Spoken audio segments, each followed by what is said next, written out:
How to fix laptop battery not charging. Hello guys, this is Atticus and welcome back to another tutorial video. In today's video, I'll teach you guys how you can fix your laptop's charging not working. So without any further ado, let's dive right into it. So whenever you charge your phone and it does not work, this is how you can fix it.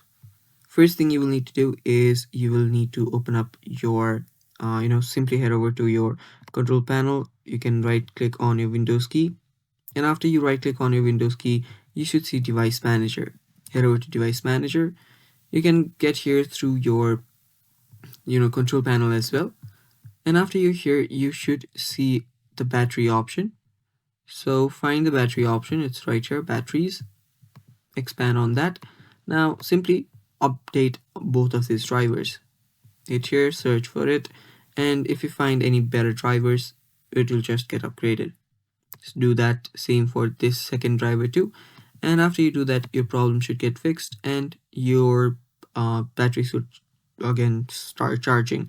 But if it does not work, there might be a hardware related problem, so get it fixed from your hardware store. And yeah, that is how you can fix your laptops not charging. And that is all for the video. Thanks for watching. Stay tuned for more, and if you guys are new to our channel, don't forget to hit the subscribe button.